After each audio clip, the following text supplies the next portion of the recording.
అందరికీ నమస్కారం, సాదర స్వాగతం.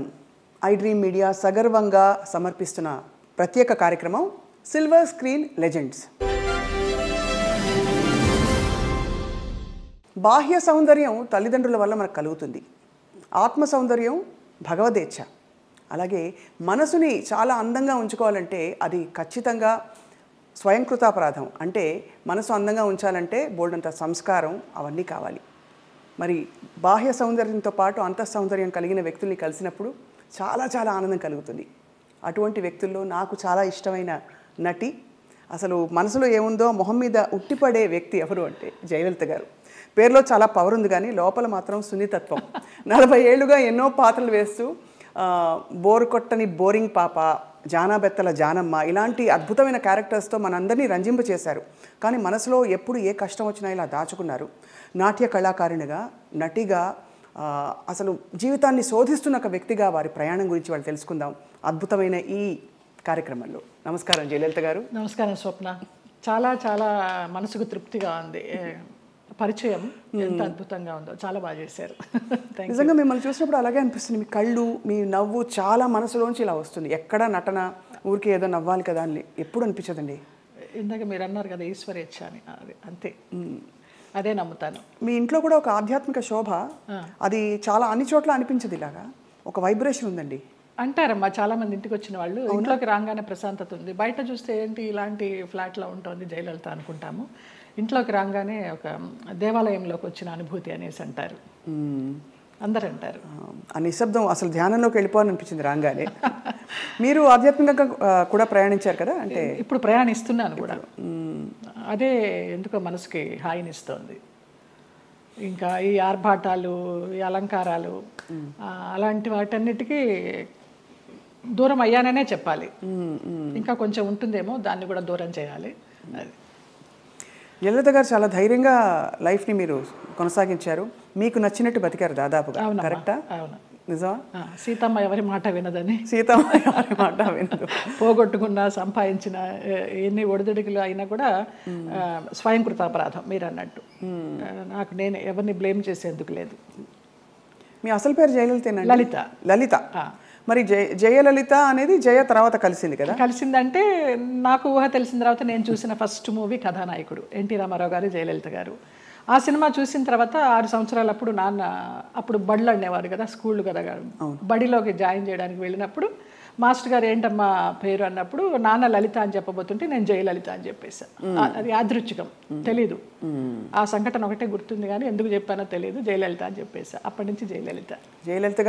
జయలలిత అనగానే ఆవిడ పవర్ఫుల్ జయలలిత గారే గుర్తొస్తారు.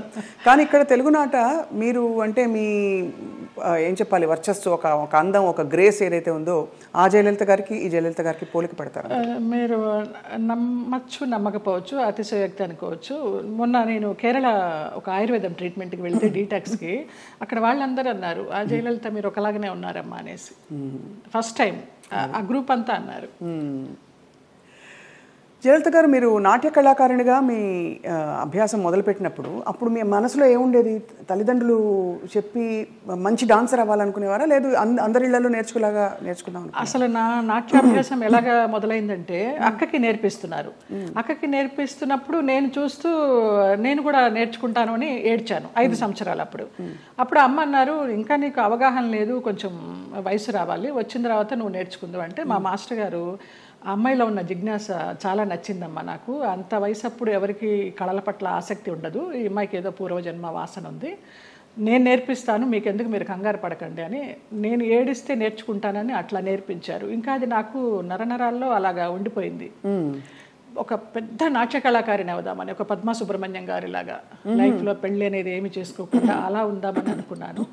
బట్ నాన్నకి జర్నలిస్ట్ అవడం వల్ల, సినిమా వాళ్ళతో సంబంధాలు ఉండడం వల్ల, మీ అమ్మాయి బాగుంది, కలర్ అది, హైటు అది బాగుంది అంటే ఆ అమ్మాయిని హీరోయిన్ చేయాలి అనేసి, ఎన్ని పెళ్లి సంబంధాలు వచ్చినా కూడా వద్దు, మా అమ్మాయి అయితే పెళ్లి మంచి హీరోయిన్ అవ్వాలి, లేకపోతే డాన్సర్ అవ్వాలని ఆయన అలాగా కలలుగా అన్నారు. ఆయన కోరిక ప్రకారం ఆర్టిస్ట్ అవ్వాల్సి వచ్చింది. నా కోరిక అయితే మంచి డాన్సర్ అవ్వాలని. కానీ ఏ రోజు సంసారంలో సుఖపడాలి, ఇలాగా అంటే సెటిల్ అయిపోవాలి, అనే ఆలోచన అనిపించలేదు, ఏదో ఒక స్పెషల్ అని. ఏదో మొత్తానికి ఏదో ఒక గోల్ పెట్టుకున్నాను, వాళ్ళలాగా అవ్వాలి వీళ్ళలాగా అవ్వాలని. ఏమీ అవ్వలేకపోయినాను, నేను నాలాగానే ఉన్నా. మీరు మీలాగా ఉంటూ అన్ని ఎక్స్ప్రెస్ చేసి ఇప్పుడు మీ చక్కగా మంచి టైంలో ఇప్పుడు మీరు అంతఃప్రయాణం అంటారు కదా, ఆ ప్రయాణం కొనసాగిస్తారు. అంతర్ముఖంగా ప్రయాణం చేస్తున్నాను. బాగా చెప్పారు. ఎంతవరకు నేర్చుకున్నా జయలలిత గారు మీరు నాట్యం? ఆల్మోస్ట్ డిప్లొమా అంతా అయిపోయిందమ్మా. డిప్లొమా అయిన తర్వాత ఏదో ఎంఏకి కట్టాలని అనుకుంటున్నప్పుడు మూవీ వచ్చింది, నాన్న వాళ్ళ ఫ్రెండ్స్ ఈ పోరాటం మార్పు కోసమని.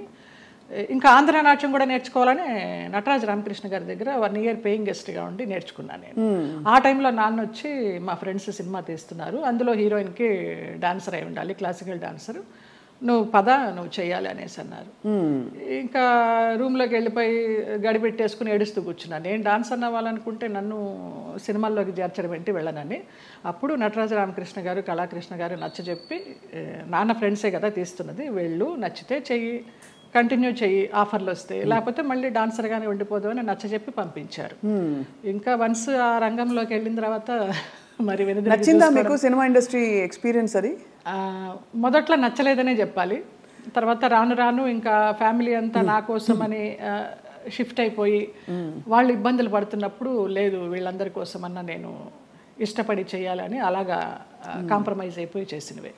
చాలామంది నటీమణులు ఈ మధ్యకాలంలో నేను కలుస్తున్న వారు, నాకు యాక్చువల్లీ అప్పుడు ఇష్టం లేదు కానీ పరిస్థితుల ప్రభావం, ఆర్థిక పరిస్థితులను కూడా చెప్పారు. మీకు అటువంటి ఇబ్బందులు వచ్చాయి? ఆర్థిక పరిస్థితుల వల్లనే కదా, మరి మేము చాలా మిడిల్ క్లాస్, మరి లోయర్ మిడిల్ క్లాస్ అని చెప్పలేము, అప్పర్ మిడిల్ క్లాస్ అని చెప్పలేము, వయా మీడియా మిడిల్ క్లాస్. నాన్న ఒక ప్రొడ్యూసర్ని నమ్మి మీ అమ్మాయికి హీరోయిన్ ఛాన్స్ ఇస్తామంటే మెడ్రాస్ షిఫ్ట్ అయిపోయారు. షిఫ్ట్ అయిపోయిన తర్వాత ఆ ఛాన్స్ నాకు కొన్ని కారణాల వల్ల రాలేదు. అయ్యో, రానప్పుడు ఇంకేం చేయాలి, ఇంతమందితో వచ్చిన క్యారెక్టర్స్ చేసుకుంటూ పోదామని ఒక గైడెన్స్ లేకుండా, ఒక గాడ్ ఫాదర్ అనేవారు లేకుండా, ఏ క్యారెక్టర్ వస్తే ఆ క్యారెక్టర్ చేశా. ఫ్యామిలీ గెట్ ఆన్ అవ్వాలి ఫస్ట్. కానీ నిజానికి మీరు కథానాయికగానే మొదలు పెట్టారు కదా? అవును, ఈ పోరాట మార్పు కోసం కథానాయిక. అవును, బట్ ఆ తర్వాత మీరు అనేది హీరోయిన్ క్యారెక్టర్స్ రాలేదు, ఏమీ రాలేదు. ఆ సినిమా ఏదైతే వస్తుందనుకున్నానో అది పోయింది. ఆ సినిమా టైంలో ఈ పోరాట మార్పు కోసం సినిమా టైంలో సాంగ్స్ కోసం విజయ గార్డెన్స్కి వెళ్ళినప్పుడు ఆ ప్రొడ్యూసర్స్ చూడటము, హీరోయిన్ ఛాన్స్ ఇస్తామనడము, మెయిన్ క్యారెక్టర్ వాళ్ళు ఇవ్వకపోవడం, మెడ్రాస్ షిఫ్ట్ చేసి. అదే టైంలో నానా మలయాళం మ్యాగజైన్ వాళ్ళు నన్ను చూసి బాగుంది అమ్మాయి మలయాళానికి హీరోయిన్గా పనికొస్తుంది అనేసి వాళ్ళు నానా మ్యాగజైన్లో ఇంటర్వ్యూ తీసుకోవడము, అలాగా మలయాళం మూవీస్కి వెళ్ళడం జరిగిందనమాట. మలయాళం మూవీస్లో మరి చేస్తూ అంత మంచి ఇండస్ట్రీ కదా మలయాళం ఇండస్ట్రీ, మరి అక్కడ మీకు ఎక్కువ నిలదొక్కుని ఇప్పుడు ఎలా అయితే సూపర్ స్టార్స్ మనకు ఉంటారు అలాంటి అవకాశాలు రాక, లేకపోతే మీరు ఏదొచ్చినా పర్లేదు అని ఒక?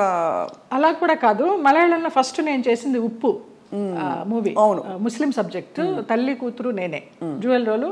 నాకు దానికి Kerala best actress state award కూడా వచ్చింది. అవును. తర్వాత ఐవిశశి గారు అప్రోచ్ అయ్యారు. అప్రోచ్ అయితే మంచి డైరెక్టర్. అప్పుడు అంటే తెలియదు మనకి ఎలా ఉంటుంది, ఊరికే అవుట్లైన్ చెప్తారు కానివ్వండి, మంచి గ్లామర్ రోలు, కమల్ హాసన్ గారి పక్కన అనేసరికి చాలా ఆనందంగా ఉంటాం కదా. ఫస్ట్లోనే కమల్ హాసన్ గారి పక్కన ఉలగ నాయగన్ ఆయన పక్కన వచ్చింది అని. ఆ ముగ్గురు హీరోయిన్లు శోభన, గీత, నువ్వు అని చెప్పారు. ఓకే అనేసి ఒప్పేసుకున్నాను. అది కట్ చేస్తే విలన్ వైఫ్ వ్యాంపిష్. దాని తర్వాత రామానాయుడు గారు ఇంద్రుడు చంద్రుడిలో కమల్ హాసన్ గారి సెక్రటరీగా ఎవరు బాగుంటారంటే కమల్ హాసన్ గారు నన్ను రికమెండ్ చేశారు. అమ్మాయి ఎవరో చేసింది జయలలిత, చాలా బాగుంది, ఆ అమ్మాయిని పెట్టండి అని. అలాగే ఇంద్రుడు చంద్రుడిలో కూడా ఒక టైప్ ఆఫ్ వ్యాంప్. అలా కంటిన్యూ అయిపోయినాయి. కానీ శృతిలయల్లో ఒక పాంచాలి క్యారెక్టర్ కానీ, రాజశేఖర్ని మాయ చేసి అతని చేత ప్రోగ్రామ్స్ ఇప్పించి కమిషన్లు అవి తీసుకుని ఆ టచ్ ఉన్నవే వచ్చినాయి అన్నీ నాకు. ఒకలా చూస్తే దానికి ఒక ప్రత్యేక స్థానం ఉంది, అదేం తక్కువని కాదు. కానీ కాదు, అప్పట్లో కాలంలో ఎల్ విజయలక్ష్మి గారు వాళ్ళు ఎంత బాగా చేసేవారు అది. కానీ అది స్వర్ణయుగం, దానికి తగ్గట్టుగా వాళ్ళు అంత ఎలివేట్ అయ్యారు. ఇంకా కొంచెం రాను వెండి యుగాలు, ఈ రాగి యుగాలు ఇవన్నీ వచ్చేసరికి అప్పుడు వాళ్ళు డాన్సర్స్ చేసిన, వ్యాంప్ చేసిన, హీరోయిన్స్ చేశారు, అన్నీ చేశారు. ఆ డైరెక్టర్స్ అంత క్రియేటివిటీ ఉన్న డైరెక్టర్స్ ఇప్పుడు వాళ్ళు కాదని చెప్పడం లేదు. వాళ్ళు ధైర్యం చేసి అన్ని రకాల క్యారెక్టర్లు ఇచ్చేవారు ఒక ఆర్టిస్ట్కి. గిరిజ గారు మామూలుగా కమెడియన్ చేసి నాగేశ్వరరావు గారి పక్కన హీరోయిన్ చేయలేదా? అలా మా తరానికి వచ్చేసరికి వ్యాంప్ అంటే వ్యాంపే, చెల్లెలంటే చెల్లెలే, అలాగైపోయింది. సరే ఏదో ఒకటి, మనకి కళారంగం మనల్ని ఆదరించింది, అభిమానంగా పిలుస్తున్నారు, మన కుటుంబాన్ని పోషిస్తోంది అనే ఒక సద్బుద్ధితోనూ ఒక మంచితనంతోనే అలా ఇంతకాలము